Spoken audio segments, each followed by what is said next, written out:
Olá, meus irmãos, meu nome é Katie, sou aqui de Vinhedo, São Paulo, da Fraternidade Luiz Sérgio, e hoje estamos aqui dando prosseguimento ao nosso projeto Gotas Fraternas.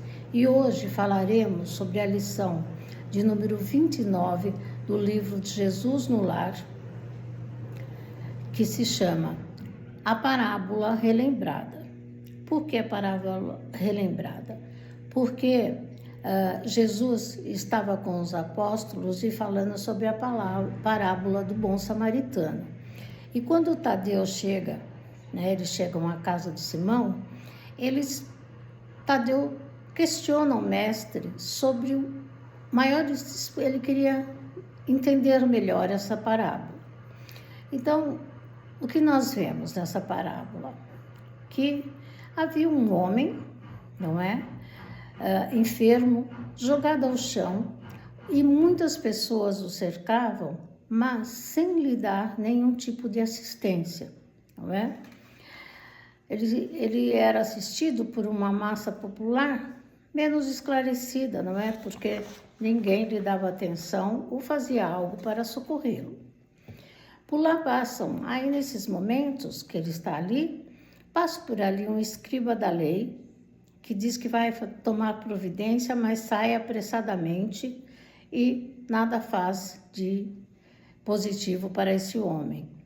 Um sacerdote que, alegando ter compromissos com a igreja, o abençoa e pede à massa popular que o socorra, mas também passa e vai embora. Um moço romano, um pouco mais sensibilizado, lhe joga 2 moedas de prata, para que alguém possa fazer alguma coisa em seu benefício. Porém, um malfeitor se apodera dessas moedas e vai embora. Uma senhora se dizendo, como mulher, e dizendo que como mulher ela nada poderia fazer, porque naquela época era um pouco complicado, A mulher exercia, assim, pouco poder, Ela era muito visada se fizesse alguma coisa nesse sentido, principalmente para um homem. E aí passa um juiz que diz que vai tomar providências legais para ver quem era aquele homem e também vai embora. Um mercador da bolsa que, condoído, com essa situação, ele lhe dá algum dinheiro a um homem que ele julgou um pouco mais simpático, e para que preste auxílio e leve o homem para ser ajudado. Mas esse nada mais era do que um presidiário evadido, do cárcere, e ele aproveita isso e foge com o dinheiro, e lá ainda se encontra esse homem doente, gemendo de dor, não é? E apenas aquela massa popular assistindo a tudo isso, mas como era muito pouco esclarecida, não prestava nenhum socorro. O doente ali continuava suando e tremendo de dor, Quando um velho publicano, considerado de má vida por não adorar ao Senhor, segundo as regras dos fariseus, que era ir ao templo, fazer sacrifícios de animais, era aquela coisa toda metódica, não é? Tinha que ser adorado o Senhor dentro das igrejas. Em alguns dias, perto da Páscoa, precisava se fazer sacrifício de animais. E o publicano, não seguia essas regras dos fariseus. Então, ele era visto como um homem de má fé. Era visto como uma pessoa à margem da sociedade daquele momento, Mas, para espanto de todos, ele aproxima-se desse doente, desse infeliz, falando a ele com carinho, dá-lhe o braço e levanta-o e o conduz a uma estalagem, fornecendo-lhe medicação adequada e dividindo com ele o reduzido dinheiro que trazia consigo. Em seguida, ele retoma a sua jornada tranquilamente, porque prestou auxílio a alguém e fez o seu papel de homem de bem.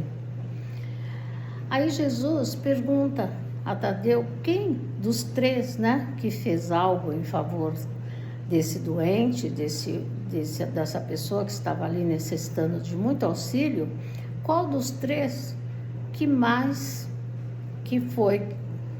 ofereceu a caridade legítima, não é? Aí Tadeu responde, sem dúvida foi o publicano, porque ele fez tudo daquilo, ele doou de si mesmo, não é? Ele não transferiu essa responsabilidade de auxílio para outras pessoas. Ele se doou.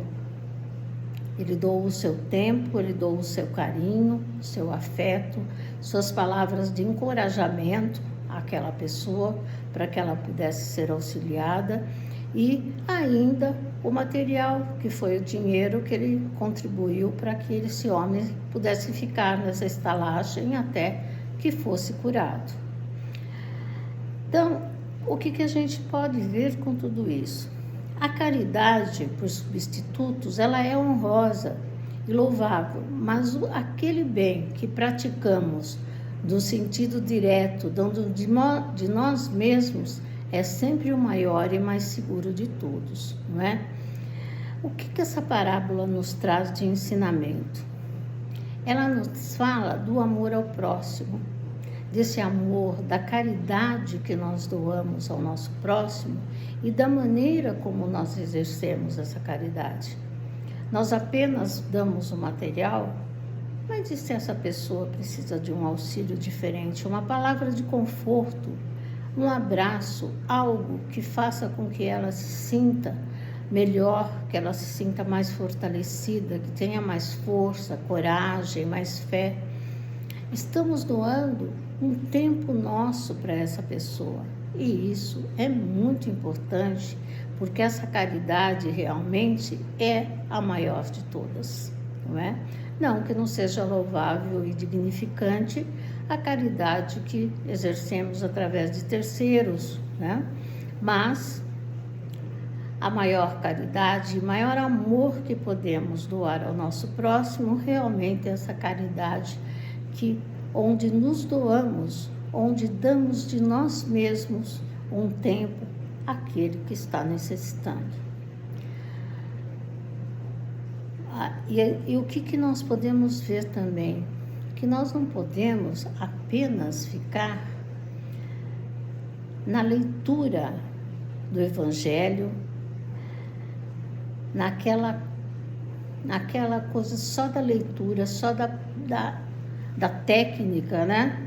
Só de olhar, de ver, de saber o que precisamos fazer, mas sem praticá-lo, não é? Como nos dizia Chico Xavier, há muitas pessoas lendo o Evangelho, mas poucas colocando-o em prática, como é necessário, como a caridade real e necessária. Então, nos perguntamos também, às vezes, quem é o meu próximo? Somente aquele que me cerca? Aquele que está ali do meu lado, que eu conheço, que eu sei quem é? Ou são todos aqueles que estão me cercando, ou todos aqueles que eu encontro pelo meu caminho? Devemos agir sempre como publicano, que não pergunta nada ao homem, mas sim o auxilia, sem questionamentos? É exatamente assim. Por quê? Ele não fez questionamento algum ao doente. Ele apenas olhou para essa pessoa, percebeu a necessidade de auxílio que ela tinha naquele momento, era iminente a necessidade, e o auxiliou sem questioná-lo, sem perguntar a ele o que acontecia. Simplesmente prestou o auxílio e falou algumas palavras que o auxiliaram também muito mais. Devemos sempre prestar o nosso auxílio a quem quer que seja, independentemente de suas condições, de crença, de qualquer coisa. Nós precisamos sim prestar esse auxílio. Assim, estaremos fazendo exercendo essa caridade com o nosso coração, de dentro de nós mesmos, e não só vendo o que passa, os ensinamentos do Evangelho na superficialidade, pois nada nos serve termos conhecimento do Evangelho sem o praticarmos. Precisamos sim estudar bastante, ler sempre o Evangelho, mas colocando-o em prática. Essa é a mensagem de hoje. Que Jesus os abençoe muito hoje e sempre, e até uma próxima.